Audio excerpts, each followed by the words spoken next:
हर हर महादेव मित्रों, आज हम चर्चा करने वाले हैं वीरभद्र का प्रकट होना और दक्ष यज्ञ का विध्वंस करना। भगवती सती के योग अग्नि में जलकर भस्म हो जाने का समाचार शिवगणों ने भगवान शिव को सुनाया।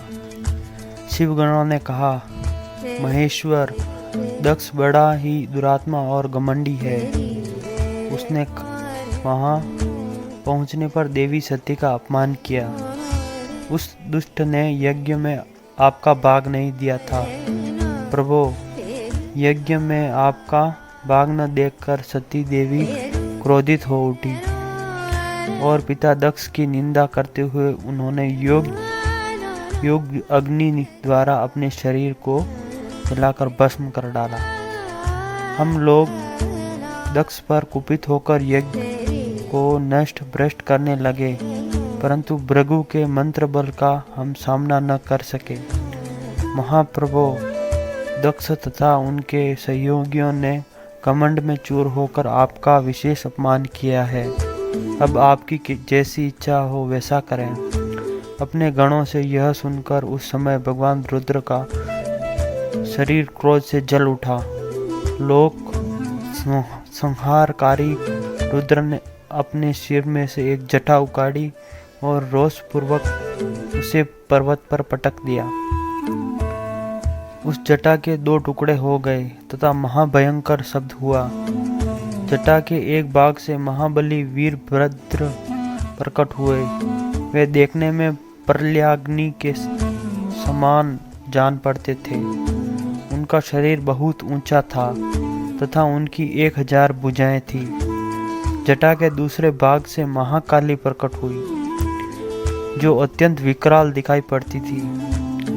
वीरभद्र ने भगवान शिव को प्रणाम करके कहा, महारुद्र, मुझे शीघ्र आज्ञा दीजिए। इस समय मुझे कौन सा कार्य करना होगा?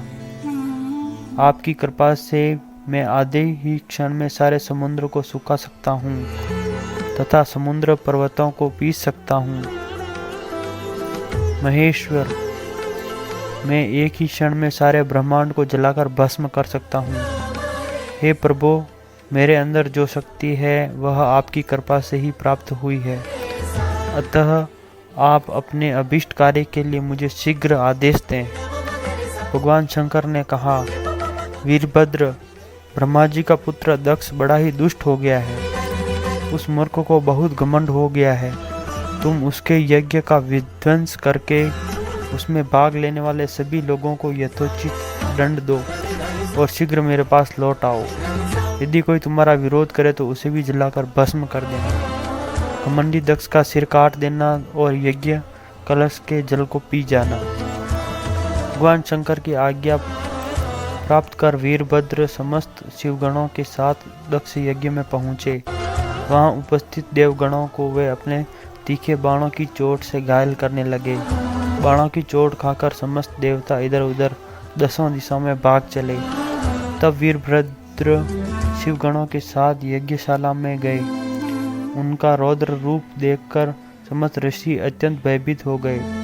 उन्होंने मुनियों तथा देवताओं का अंग भंग कर दिया। प्रतापी वीरभद्र ने भृगु को उठाकर पटक दिया तथा उनकी दाढ़ी मूछ नोच ली। उन्होंने पूषा के दांत उखाड़ दिए क्योंकि वह दक्ष महादेव जी को गालियां दे रहे थे। उस समय पूषा दांत दिखाकर हंस रहे थे। नंदी भग को रोषपूर्वक पृथ्वी पर पटक दिया तथा उनकी आंखें फोड़ दी, क्योंकि जब दक्ष शिवजी को श्राप दे रहे थे उस समय भग आंखों के संकेत से उनका समर्थन कर रहे थे। वहां उपस्थित स्वाहा और स्वदा आदि देवियों की भी सारी दुर्दशा रुद्रगणों ने की।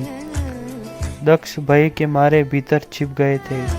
वीरभद्र उनको बलपूर्वक बाहर घसीट लाए तथा उनके मस्तक पर उन्होंने तलवार का प्रहार किया।